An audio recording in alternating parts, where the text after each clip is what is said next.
Right. Hello, folks. I hope everyone is doing all right. Good morning, good afternoon, or good evening, when or wherever you may be. Now, let's talk a bit about how things are going in this entire uh, Iran crisis. Okay. Well, nothing's new. The all that was happening last week is still happening this week, with a further increase of the escalation of the problems, more bombings, more back and forth of arguments, more American insults, more Iranian gloating of the fact that they are making the US and its president look like an ass. But then again, that is not very easy. Very easy, sorry, very hard, since Mr. Trump has an habit, a custom of making an ass out of himself. Some water to wet the whistle. So, what are really the news? Well, the EU finally making the agriculture and trade agreement with Australia, and that is already a part of the safe mechanism, like Canada, like Japan, like South Korea, for example, like New Zealand. That's something new. What else is new? Uh, I'm going to make a video about the debate of the in the European Parliament about the trade agreement with the United States, which is basically we need to keep buying the Yanks oil and gas, or we have to buy it from the Russians. Basically, that's it. I have resumed it. I have resumed it. Sorry, I have summed it up in a little sentence. What else is new? Well, Mr. Trump first says he doesn't need Europe. He doesn't need the UK. I don't know. I don't think he understands that the United Kingdom is in Europe. He could say that he doesn't need the EU or that he doesn't need the UK. That would be appropriate. But even so, it would be a bit odd. But then he needs us. Then he wants us to go and watch over the Ormuz Straits, where he's still amassing troops, threatening to invade Iran. And if I'm being honest, at first I thought that he would not be as dumb as to do it. But lately, with given the fact that he has sent the Marines, which are primarily an invasion force, if you don't know this, uh, and now he's sending foot soldiers, infantry to the Gulf too. He's sending invasion boats. He's sending a lot of stuff that you would only need to have in that place if you are going to stage an invasion of some sort, and not a small one. I think he already has 3,000 Marines in the Gulf, or incoming, and now he has sent for 10,000 soldiers. Well, not that that makes a lot of difference to Iran, that if we believe in them, it's also hard to believe, okay? We also hear a lot of stuff that is propaganda. You have to understand this. Iran is not a democratic state with a free press. Uh, if you believe in Iran, as I was saying, they have 1 million soldiers waiting for the Americans. I honestly don't think it would be 1 million, but it will be a couple of hundred thousands at least. You have people that are highly militarized, people that are used to violence. Recently, they shot dead a lot of their own countrymen. civilians that were protesting. They did it. They do it often. It's because the what Mr. Trump did, you know what he did? He killed off the moderates that were trying to get things to be a bit more peaceful and less stressful, sorry. And he allowed the people behind, the more extreme people in the regime, to come out and take over power. Even the son of the murdered Ayatollah Mutaja is much more extreme than his father. In fact, if we believe in what is being said, he's behind the violent repression of the people that were manifesting against the regime. If you believe in it, okay, because that is also you have to take things with a grain of salt, you know. But the truth is this: who has a reason to lie? They don't have a reason to lie. Why would they? They already have the Americans at the back door, so to speak, at that door, knocking at Carg Island. They will. You have to see things with a bit of common sense. And when someone doesn't have anything to lose, they also don't have any reasons to lie. Look, I'm not saying that Iran has the AI generated pictures that they showed to exemplify the number of drones and drone factories that they have underground waiting for the Americans. But the truth is this: they have a lot of it. They have factories to produce Shahid drones and other types of drones, well, drones like the Ukrainians also build that go on water. No, they have an entire knowledge of that technology. They have missile technology. They know it. They probably got it from the Russians. Okay, and a lot of it's their own making, because people forget that Iran is not Iraq. No, like I said in my other comments, when I also said that I do not defend the zealot regime of Iran. I don't. I don't believe it's appropriate, but it's not my business. It's the Iranians' business. But Iran, Iran is like Europe. Okay, it's a place with an ancient culture extended through time and successively mutated. Even the type of Islam that they have is different from the majority of the Islam professed by other countries in the region. Other countries in the region, the crushing majority are Sunni, and the Iranians are Shiite.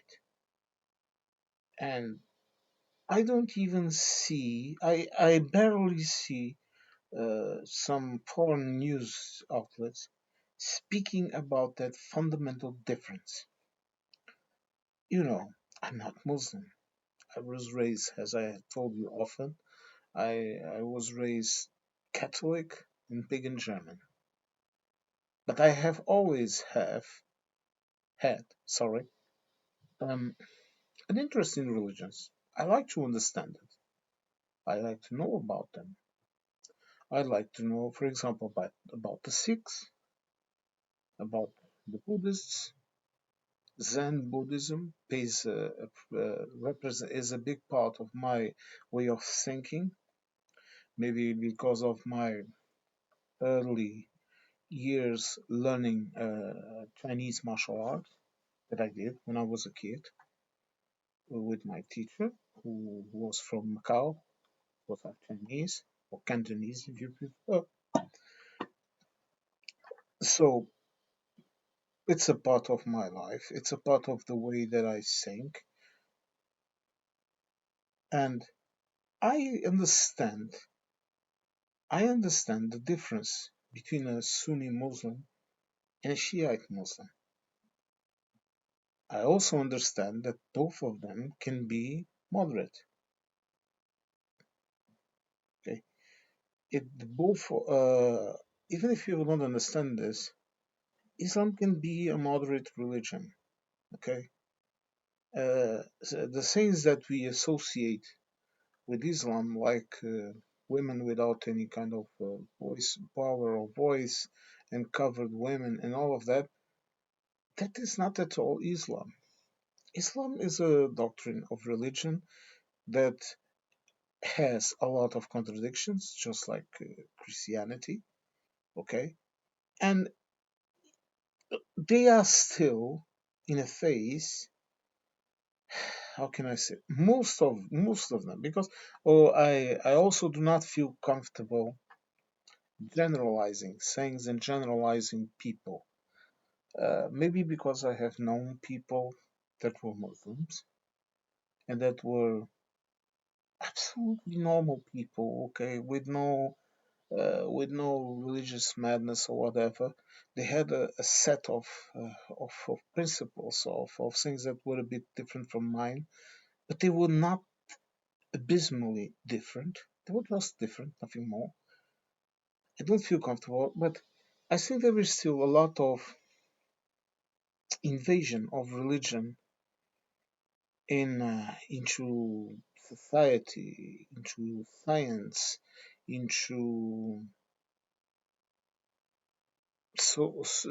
the organization of societies, and all of that make them a bit less receptive to art, a little bit less receptive to what is different, you know. But that doesn't mean that these people are bad persons or good persons or whatever. They are just people, okay? Uh, There also goes to the bathroom and drops his pants to take a shit. You have to look at things in this perspective, okay? Napoleon, he also had to drop his trousers and take a shit. He also had bad breath. I think there is some kind of weird idea in our society these days of turning people that are different from us into aliens when people are not that different. We have cultural differences. Yes, we have. We have morphic differences.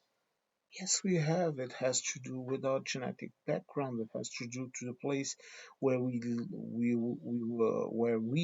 and our forefathers were made, so to speak. But we are all humans, Homo sapiens sapiens. We are hairless monkeys wandering on top of a planet that we should take care of instead of taking advantage of. We are those people. We are animals, okay? A human is no different than a leaf of grass or an ant. See, this is something that the Eastern religions have taught me, and I happen to agree with them. Because you see, imagine this: it's better to be a good person than a bad person. Why? Um, like Master Shin Quan, I think is his name. He has a channel here on YouTube. You should check it out. He has some very good advices for anyone that is willing to listen to him. But he once described it in a way that I have heard it being described before, and it goes like this.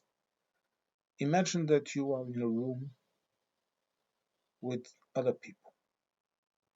There is limited water, there is limited food, and you decide to take that all for you, and you say, no, I'm not going to give you this food and this water, it's all for me. This will cause problems because other people will also want to eat and drink. This will cause issues. Will cause wars. And what we have here is a situation in our societies in which we have that, and it's more exacerbated, for example, in places like the United States. Even if they don't know it, even if they don't understand it, it's more exacerbated there. It's more balanced in Europe. It's less balanced in poorer countries. Take a look at Brazil, that even that has evolved a lot in the last years, thankfully. Shout out to the Brazilians. I'm glad of it. No, I'm glad that they are getting that their country is getting better. But now you look across the the border to Argentina, and Argentina used to be a more decent country, and now it's again in the middle of that crisis. Okay, you have Milei, which I don't think he's the solution for the problem. But I will tell you this, okay, the man solved some problems too. He has created some other problems, but he has solved some problems too. And you also have to understand, just a quick recap, that Argentina has been under successive corrupt and incompetent governments for decades. It has ruined the country. And who is to blame? The people, foreign entities, everyone.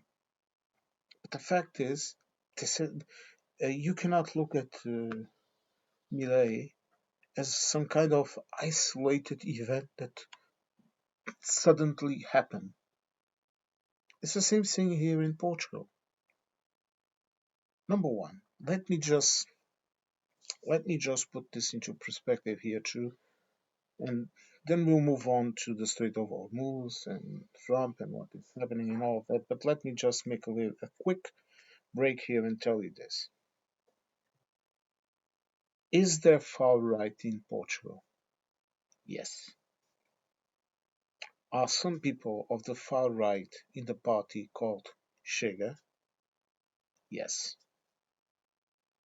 Is Chega far right? No. There is no far right nationalist movements in Portugal in politics, in active politics. They exist. We have skinheads, we have Proud Boys, we have all of that. Okay, just like we have also extremist movements in the left. That exists everywhere where there are people.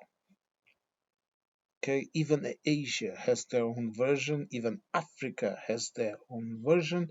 This is something that is a kind of mental disease that affects us all, extremes in the left and in the right. Because the extremists in the left, to me, they are also diseased people, they are also lunatics.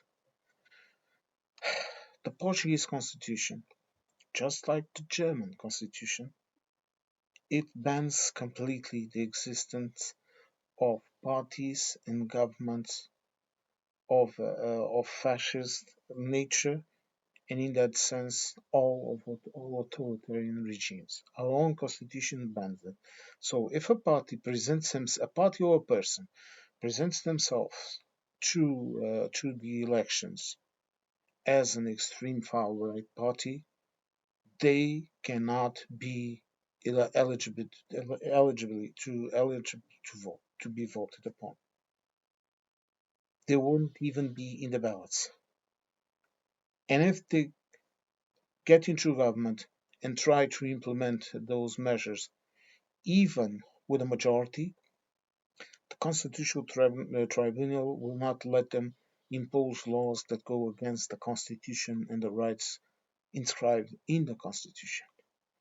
And to alter the Constitution, they need an absolute majority, and they need and they cannot have an absolute majority in the what we call our Republican Parliament. That is the name, Assembly da República, Assembly of the Republic. They have to have a, a voting at the national level to change certain parts of the constitution. And if everything else fails, it's up for the army to take over power and restore democracy. Multiple fail safes. So you might have a party that has more austere, or you would call it conservative right policies. You may have a party that is more left winging. You may have a party that is more liberal. But the truth is, no party and no government is able to divert from the line that the Constitution imposed us all. So, whenever you hear people talk about the far right in Portugal, tell them they are idiots. Because they are. Correct them. Say they are right wing populists. That's exactly what they are. They are no better or no worse than any other bloody party here. Even if people around here don't like it when I say this, because, and I know if someone from Portugal is listening to this, they will automatically say, oh, you must have voted for him in this and that. And I don't give a fuck. I voted for whoever I wanted. But one thing is for sure, I am able to see how things are and not how things uh, play out in your little movies and in your little mind. I don't care about that. I know how my country works. I know how my republic works, and I call it my republic because I am a citizen of this country. Okay? Now, let's continue with the Straits and all. Why would Iran try to get some kind of ceasefire agreement with the United States right now if they are seeing that the United States continues to amass military power in the region, in the borders of Iran, and threatening them. They continue to see Israel to bomb them, even though they are giving a beating to Israel too. They continue to see Israel invade Lebanon and advance. They continue to see Israel attacking the left bank, Gaza also. So why would they stop? They continue to be bombarded by the Americans. Look, this is not the way. Look, this is the same thing as Putin that keeps talking that he wants to have a ceasefire, and but he wants to continue to bomb the Ukrainians while he's while he is in the negotiations of the ceasefire. If you want a ceasefire, the first thing is to silence your weapons. Stop attacking. You tell your enemy, you stop, I stop. And then you sit down at the table and you discuss things like grown ups. And let me establish my position right here and right now so there are absolutely no doubts. In my view, no country can be allowed to stop an international trade route, be it the Straits of Ormuz, be it the Straits of Gibraltar, be it the Straits of the Red Sea, whatever. No one can and should be allowed to do such a thing. Okay, I don't agree with what Iran is doing. But I know this is the only way that they have to keep the pressure up in the United States.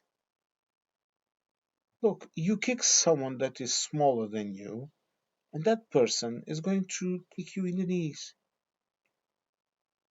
I don't know if you have had this experience, but even though I'm a large guy, I'm not a tall guy. Okay, and when I was a kid, I was a small kid. No, then I grew up a bit, enough to be average, so to speak, at least around here. But when I was fighting with a taller guy, man, I would hit where it hurts. I would kick them in the balls. I would kick them in the knees. I would bite. I would scratch. I would do everything in my power to make them hurt. And guess what? It worked. And this is exactly what Iran is doing. Don't confuse this with some kind of self pity of the bully that entered in the Straits and started to attack Iran while you were negotiating. Imagine this: you were sitting at the negotiation table, discussing things, and suddenly the country with which you were negotiating starts to bomb you out of the blue, starts a war, literally. You are going to react like this. And is this fair for the other countries in the Gulf? No, it is not. It is not fair for Qatar. It's not fair for Oman. Okay, it's not for for Saudi Arabia, for everyone, for Kuwait, for Iraq. It's you understand what I'm trying to say. Okay, I'm not going to sit here and talk about all the nation states of the region. But what I'm trying to tell you is no, it's not fair. But this is the only way that they have to put pressure on the United States. Okay, to attack the bases of the United States, attack their interests in the region. It's the only way that they have. Uh, and what were people expecting Iran to do? To sit down and take it? Would you imagine that you are wherever you live, you are in your country, and suddenly someone starts to bomb you? And in the country next door to yours, those people have bases, and from those bases, they are also attacking you. What would you do? You would try to disrupt that commerce. You would try to attack those bases. You would try to attack those soldiers.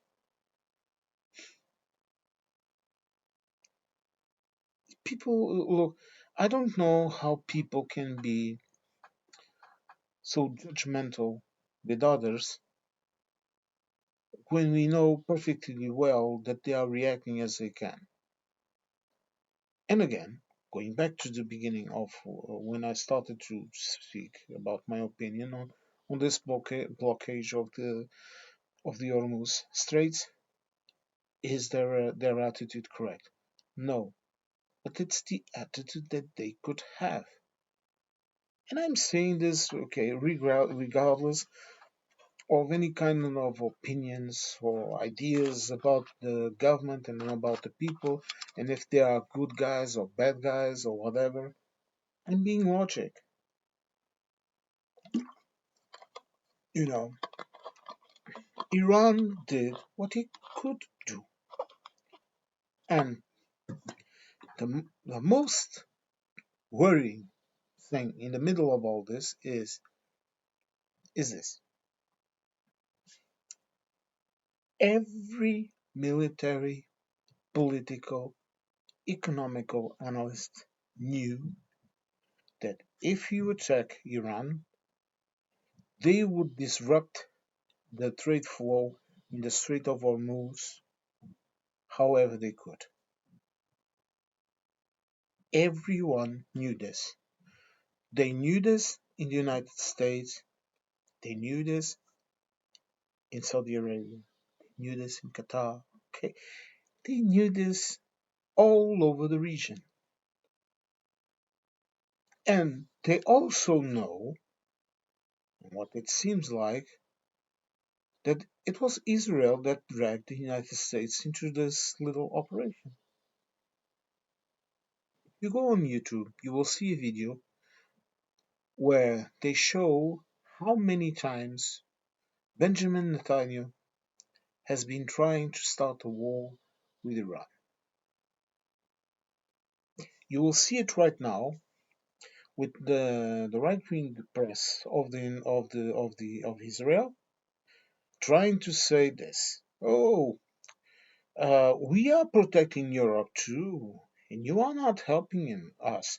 If they got the capability to build nuclear weapons, they could strike Central Europe. They could do this. They could do that.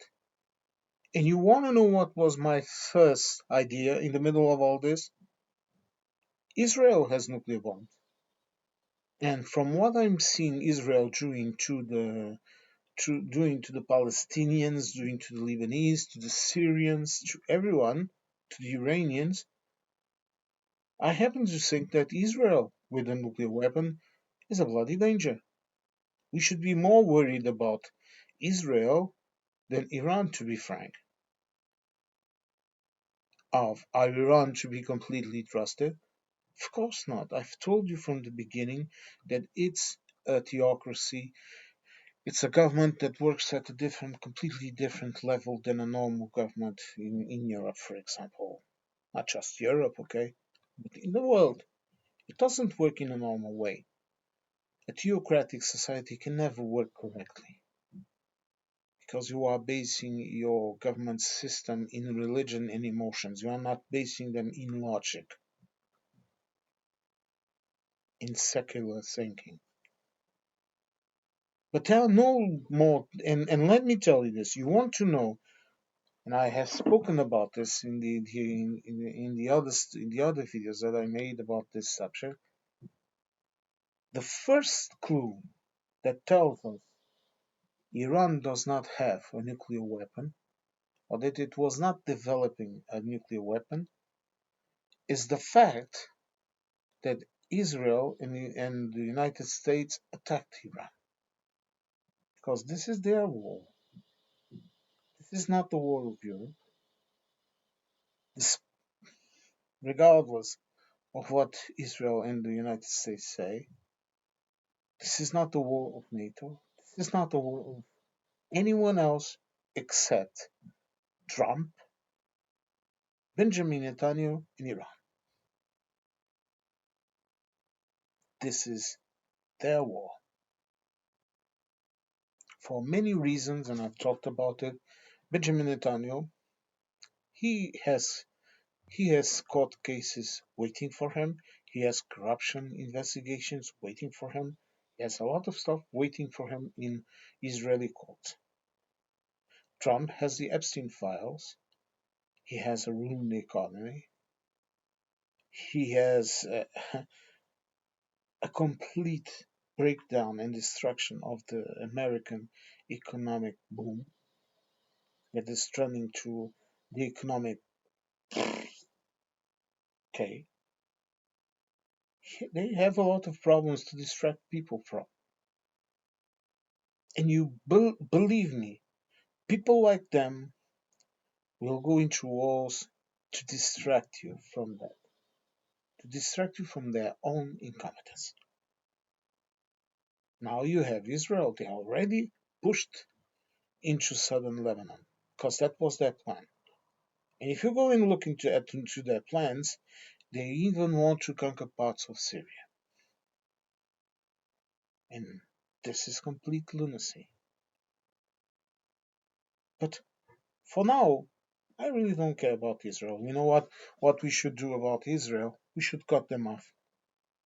Cut them off of trade, cut them off of weapons, and if they want to continue to do their shit in the Middle East, then let them also take on the wrath of the people of the region. Let them. No one will be here to help them if they continue to go down this road. And believe me, when I put my hand in my heart and I say this, I wish no evil to the people of Israel. None at all. I am not an anti-Semite. I don't judge a person because they are Jewish or whatever. But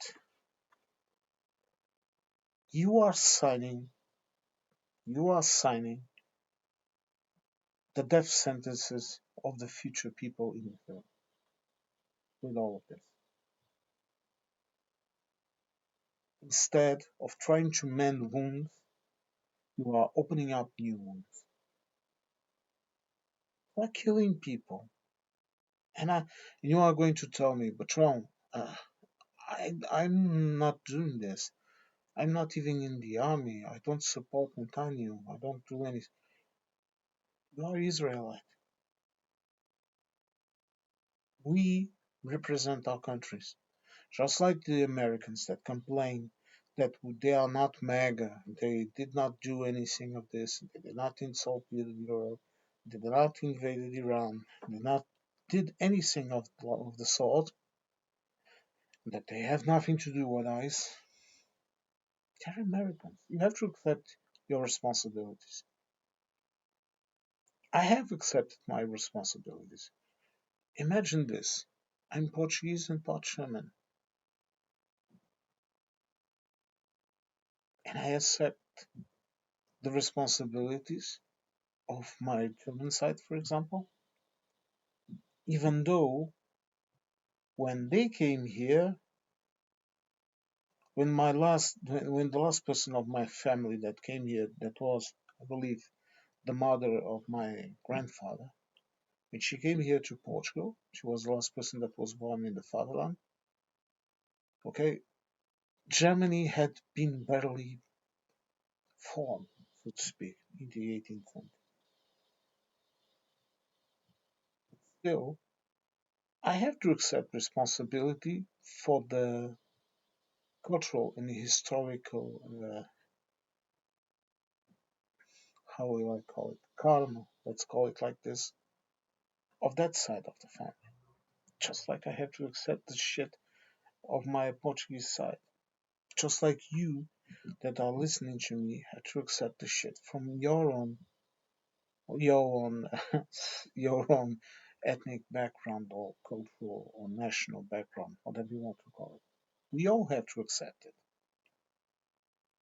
And by accepting it, and by understanding what others have to accept too, it's the only way to have some peace. And the truth is, this entire situation in Israel was solved with the two states solution.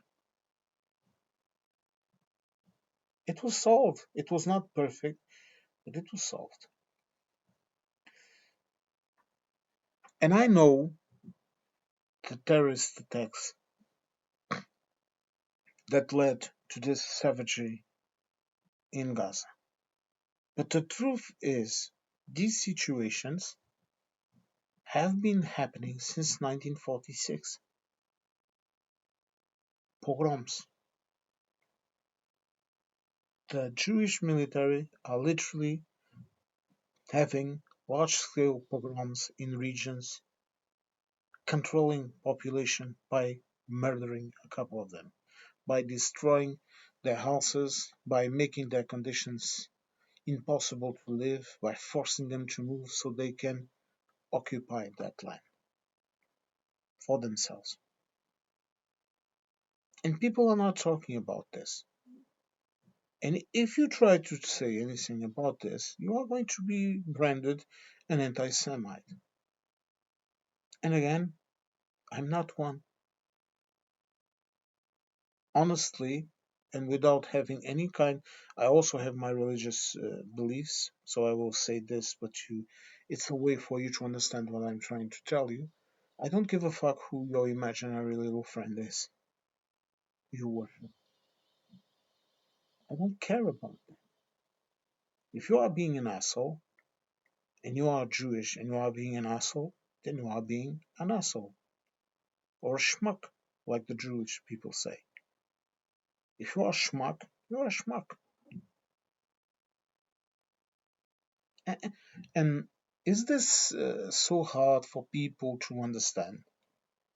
And now, and look, and we have a situation that if this continues, last week I was believing that maybe they were just sending some Marines to reinforce their bases in the region. Last week I was honestly believing in that. But right now, when I see this entire pattern, and I know fully well, like any military expert will also tell you, that the United States does not have an army prepared for uh, extended situations of sieging, so to speak, enemies. They are a type of army that relies on aerial support and superiority to conduct extensive bombings that precede an invasion, that you invade with the special troops, with the paratroopers, with the Marines, and then after you invaded, you send in the ground troops to uh, establish invading in occupied regions and do all of that. I am seeing a pattern here. I'm seeing the bombings. But what surprised me about all of this is a simple fact, and that is actually the United States cannot afford this war. They are going to start a war that economically they won't be able to sustain.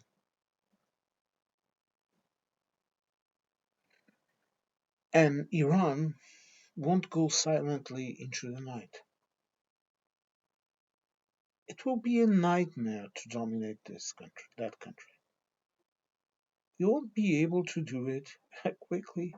You won't be able to do it cleanly. And the first question you have to pose to yourself is, why would you do such a thing? You don't like the Iranian regime? Well, me neither. But like I said last week, I am not Iranian. I think it's up for the Iranians to decide what they want to do with their country. Their decision. It's not my decision. And people say, oh, the dictators, they were attacking them, they killed thousands of them, and this and that, and we had to intervene. Well, fuck off. Why didn't you intervene here in Portugal when we were being murdered for speaking out against our own regime? Here in Portugal, the regime literally had to fall over rotting for it to end. No one helped us. No one. And the ones that gave us some help only gave it out of interest. Next door in here in Spain, same shit. No one cared, and we suffered through it. And now we are here and we are a democracy. And this is one of the reasons why we, the Portuguese, we don't like politicians to meddle too much in our lives. This is why we are fiercely defensive of our rights. Because we know how much it costs to not be able to be free. You talk about This is why when Americans talk about their free speech, I look at it and I say, that is not free speech. You do not have free speech. And people don't seem to understand that. Well, maybe if you carry on this path, you will understand what truly is free speech when you have no speech at all. Because you are going down that path. And I'm hearing Americans, oh no, we are going to elect someone else and all will be alright. No, no, it's already there. Or do you think Trump and MAGA simply appeared out of the cold night? No, they were led in by the devil's spawn or some shit like that. They are already there. You cannot look at look when you are looking at an event. You have to consider all the things that created that situation. You have to look at the things that are happening right now, and you have to understand that all of this has a process. For example, you are sitting in the schoolyard talking with your friends, and suddenly you feel a smack in your head and someone starts beating you up. And then you remember, oh, I beat the shit out of this idiot last summer. Now he's trying to take some revenge. Actions, consequences. Do you understand what I'm trying to tell you? So, to be so naive to think that, oh, now the Democrats, they are going to do this and then they are going to put fail safes. I wish I had your optimism. I honestly, I honestly hope and wish that I'm wrong. But I don't see that happening. I see you, perhaps, if this idiot doesn't go as far as I think he wants to go, I see you at most getting to have some kind of normal relationship with your allies, normal enough so that you will have a kind of a status quo where they will say they are your allies and they will allow you to trade with them and you trade whatever. But you will never have what you had. I have been listening to discussions, serious discussions, to end the presence of American military bases in Europe. They want NATO to be exclusively, including the nuclear umbrella, they want NATO to be exclusively composed of, for example, in Europe, of Europeans. They don't want Americans here. They want you out. And I'm not being bad, I'm not being mean, I'm not being hostile, I'm being truthful. I'm listening to people, I'm listening to politicians.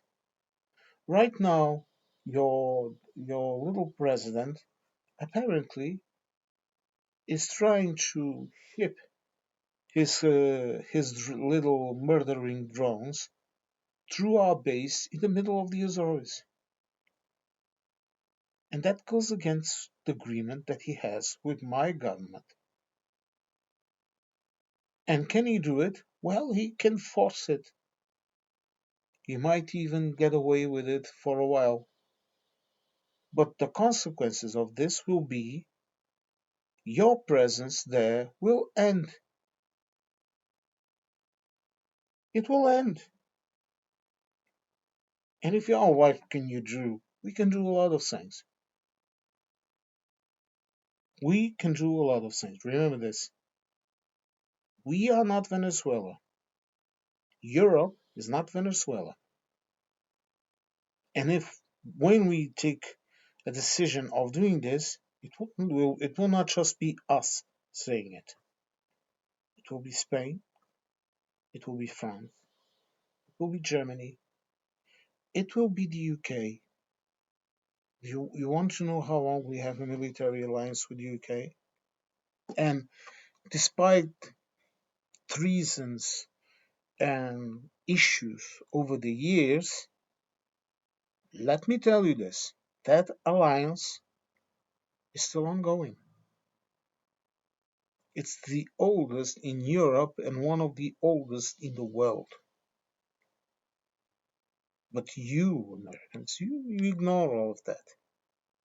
You conveniently ignore all. And look, if you are, before I go continue in this segment of my video,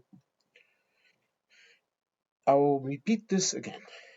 If you are a decent American, if you are a person that is not for this, that does not support this situation, don't be offended. Just listen to me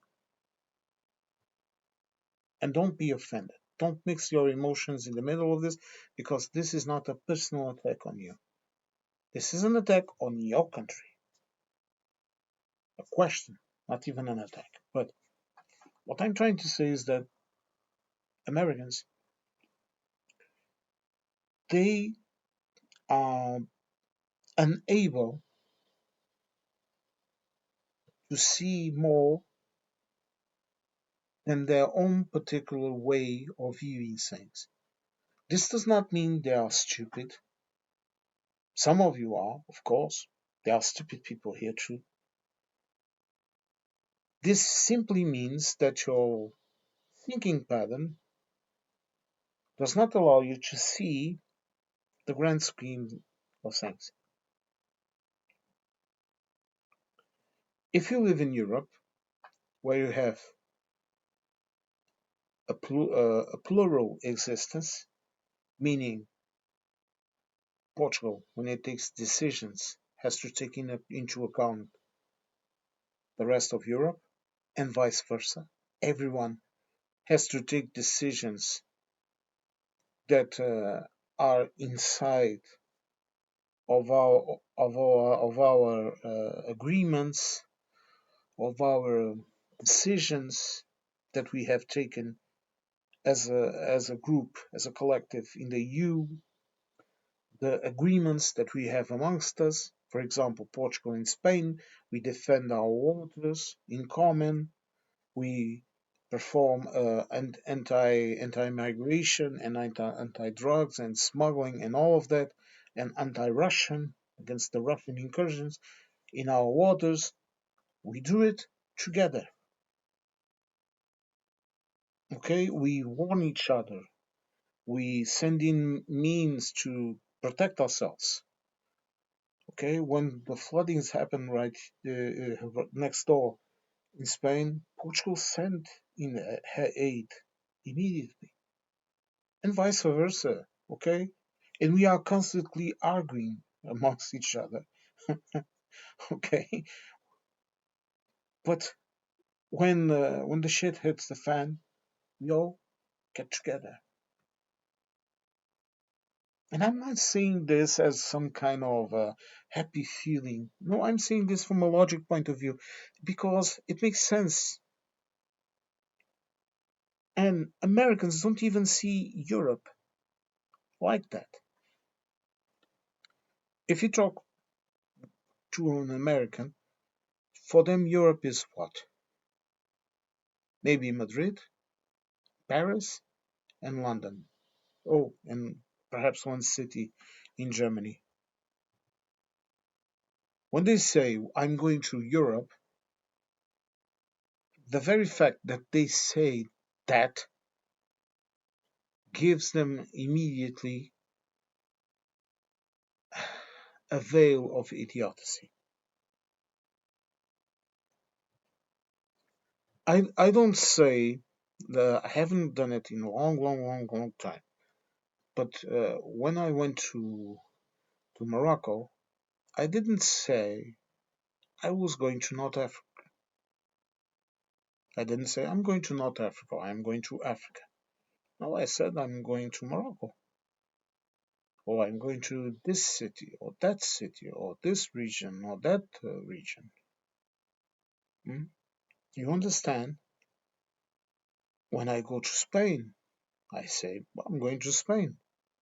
And then I add, going to Andalusia, that I love. And I haven't had a vacation in years, but it's a place that I love. I love Granada. I love the Alhambra. I love the way that the little streets meet up in the monuments. I identify places. I know that Paris isn't the same thing as Lyon, that they are both in France, but that they are different. I know there is Luxembourg, I know there is Liechtenstein, I know that there is Andorra, I know that there is San Marino, I know all of that. I know that even Italy is completely different in the south from the north. From the exterior to us, they are all Italians. But that when you look into the culture, that when you look into the way people act, you will see that they are different. You will see that someone from Sicily is completely different from someone from Milano, for example. You will, for example, and then you will see parallels amongst cultures. You will see, for example, that the people in Sicily, they talk and they act more as a person from South Spain and South Portugal. You'll find a lot of things in common. But then again, you go to Milano and you will see that people act in a way that a lot of people in big cities here, like for example Lisbon and Porto, act. We Europeans are forced to have this universal vision of the world that gives us an advantage over the monovision of the Americans. You Americans, you have monovision. You do things in your country and then you come to other countries and you're saying people are doing things wrong because they're not doing things like you do it. And Europeans don't think that way. And that is why we are making trade agreements all over the world. Recent one, Australia. Because we don't want to force, for example, we don't want to force Canada or Australia to have the exact same opinions and the exact same behaviors as us.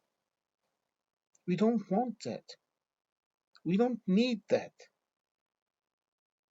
We want to have an understanding. I will lose this, you will lose that, you will gain this, I will gain that. Basic relationship.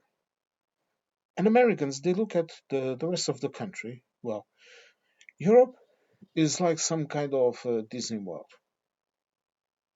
for them to visit and see castles.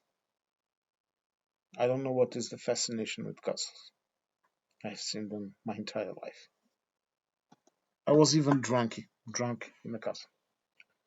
But that is a long, long story. You know, you look at Mexico, and it's a place where you go to get drunk and high and parade around in the beaches. You look at Canadians as comic relief, and the people that give you wood. No, this one was funny. Timber and energy. Don't forget that one. And comics, great comics have come out of Canada. Cheers. And meanwhile, you have a child president ruining the national, the world's economy, ruin the economy of your country, and wasting time and resources in useless things when you should be focusing on your own country. You should be focusing on having healthcare for Americans, jobs for Americans. No, God save America, right? He's not doing this. In my view, right now, it's God save Israel in my pockets because that's all that I see. I see people profiteering on war, profiteering on incompetence. And look, in when people listen to my words, they might think, "Oh, this guy is sitting here talking about the United States like he knows everything." No, I'm just look. If you read the description on my videos, I always say I'm the guy in the coffee shop across from you in the table in the coffee shop, and we are having a chat, we are talking, and we are just exchanging opinions. And this is how I want you to look at these talks. I want to I want you to what do I want you to take away from these conversations? I want you to think. I want you to look at things from a different point of view and to try to reason what is happening here. Because if you what do we see right now from coming in from the Middle East? Well, you are probably getting the same news that I am getting. In America, definitely not, but all over Europe, we are watching this and we are just watching stupidity, pettiness, people getting hurt, people dying, lives disrupted, events that are making our lives harder, you know. Every today I went in I went I went to the gas pump, okay, and I paid more for my bloody gasoline.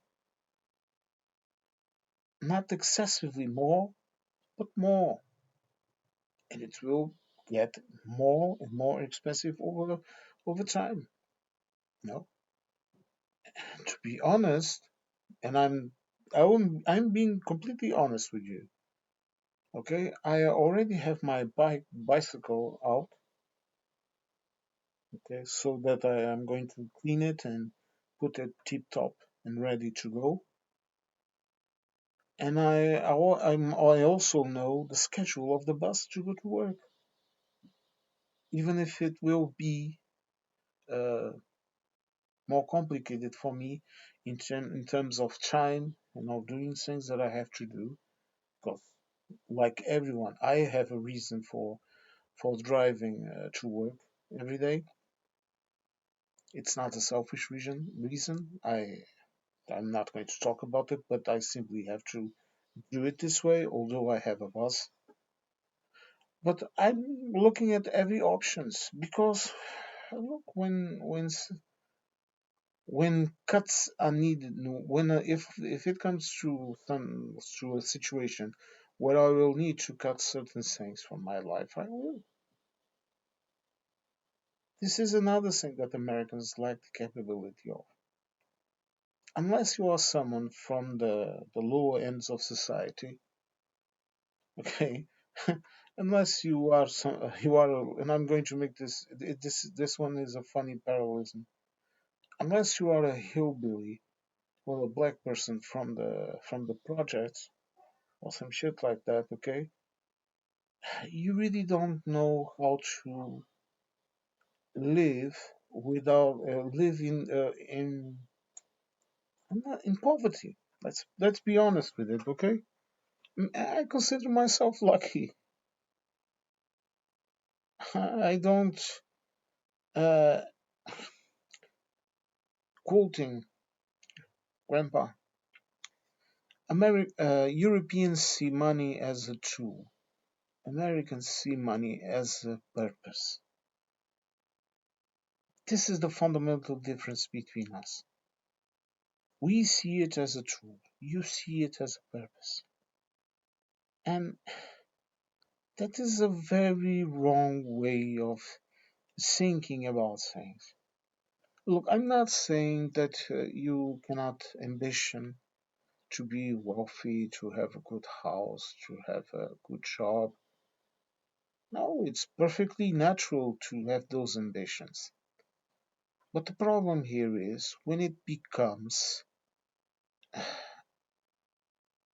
the very reason why you exist. That's very bad. Okay, that is a very wrong place to be in because you completely lose the plot of what living means. Look, living means look what I just did. Today I had my dinner and I felt like having some ice cream. And I had some vanilla caramel pecan uh, ice cream in a bowl. And while I was eating that ice cream, I wasn't thinking about anything else. I was completely happy eating my ice cream. Okay, just like when I in the morning, even if I'm tired sometimes, and I'm really not wanting to to be at work or talk with people, but I know that I have to. So in the morning, go to work, I start working, then I take my 5 minute breaks. I go to the cafe, I have an espresso, and in the moment that I'm drinking that little coffee, drinking my espresso, I don't think about anything else. When I'm here talking with you, I'm not thinking about anything else. I'm not thinking about what I'm going to do after I end this video. I'm not thinking about what will happen tomorrow. I'm just thinking about this moment. And this does not mean that I don't plan things. I plan things. I'm painfully journeying in that aspect. I take it out of my. I have inherited that from my mother, which is that is the type of person that if she's going somewhere tomorrow, tonight before she goes to bed, she has everything prepared so that tomorrow things go like clockwork. You know, if you think or Portuguese don't like schedules or whatever, or that we are Spanish and that we have a siesta, that is another misunderstanding of the Portuguese people. Here, a person that acts like that, that isn't at on time, or that doesn't want to keep a schedule or whatever, they are considered lazy and stupid. That's a complete difference. This does not mean, however, that we don't take long lunches sometimes, or that we don't do things in a different way. Some people, but for me, for example, no, I'm not like that, okay? And I'm not the only person that thinks like that. And I'm not the only person that does that because he's part German and has different cultural background or whatever. Oh, I'm Portuguese, okay? Completely. Make no mistakes about it. I joke about it. I know there are some things that are different in my way of thinking, in my way of acting, but no, I'm Portuguese. I'm very proud of it. Southern Portuguese. Okay, I even make that distinction, which is also, uh, sorry, very important. And I look at this. I see this entire sitcom. I see the man. I see a sad old man contradicting himself. I know of of the monstrosities that he is accused of, and I see people trying to act as everything is going according to the plan or that this is normal. But look, it's not normal to have a president being accused of crimes, such serious crimes as he is. It's not normal. It's not normal to have a president talk about shoes, saying that he's offering shoes. And the latest one of Mr. Trump is that he has pens, and the pens, 1,000 sorry, euros. I think in euros. Forgive me. $1,000 pens, and that he is offering pens to everyone. Who's paying for the bloody pens? And then in one moment he has he has won the war. The war is over.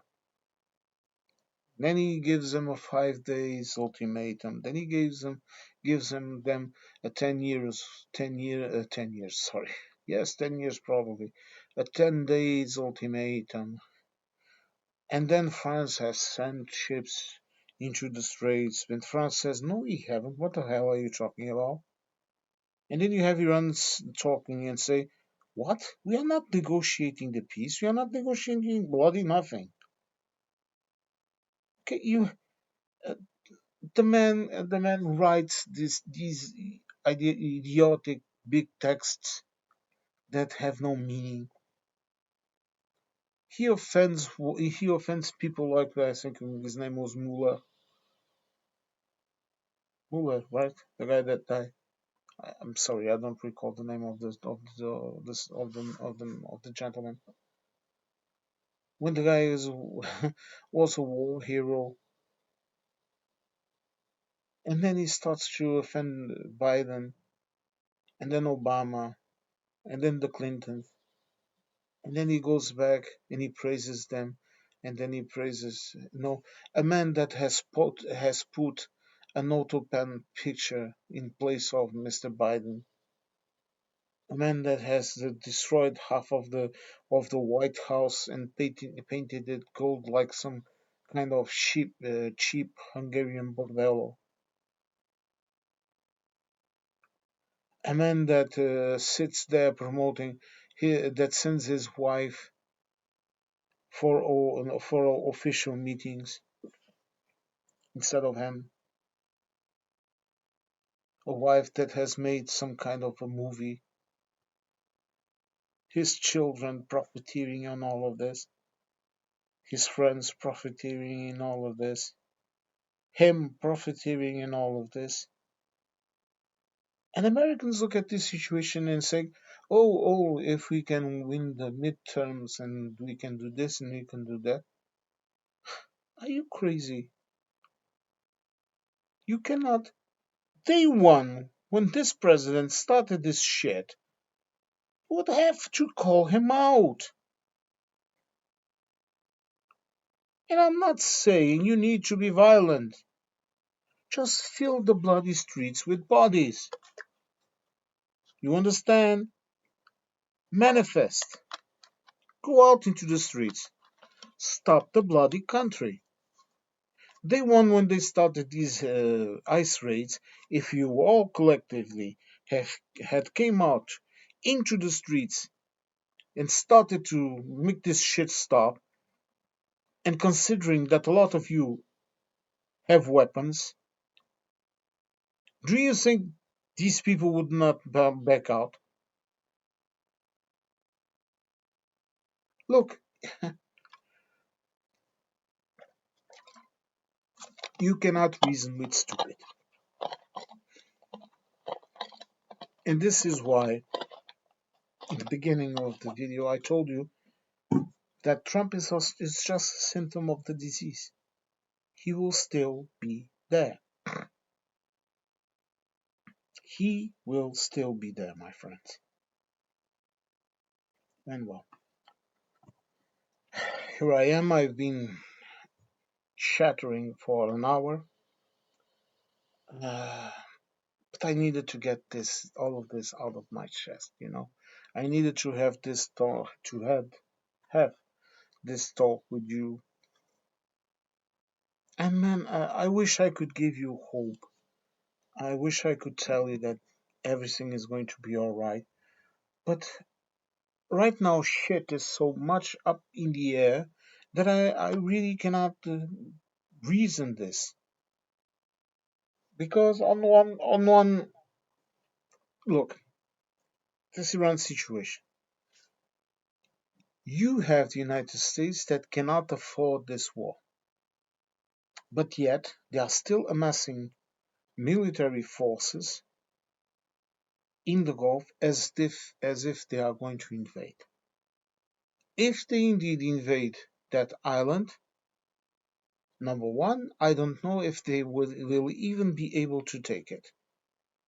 They probably will be able to take it at the expense of massive casualties that will have to be explained to the American people. Then, even if they take it over, they will be subjected to constant harassment. And tactically, in terms of tactics, it has absolutely no meaning.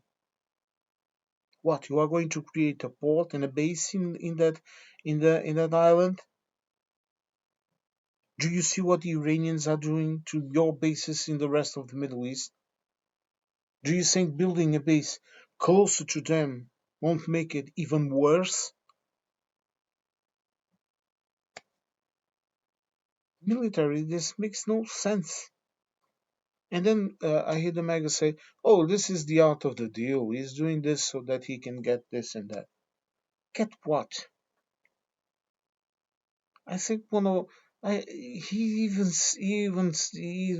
even calling toy ships to the ships of the Allies and telling the UK should give Ireland to the United States and shit like this. Look, the man is he's completely off.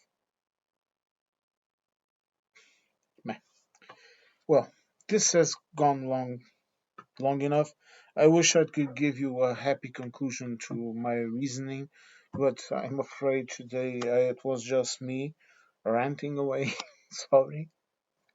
I hope that at least that you liked the video, that you liked to listen to me, and I hope to catch you all in the next one.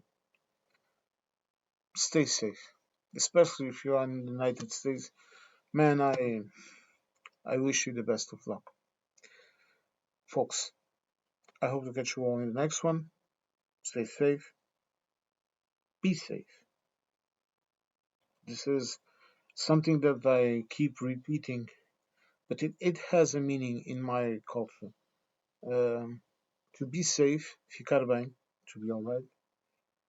It means that I'm wishing that you have peace, that you are comfortable, and that you have no problems in your life. This is what this means. Okay? So, stay safe.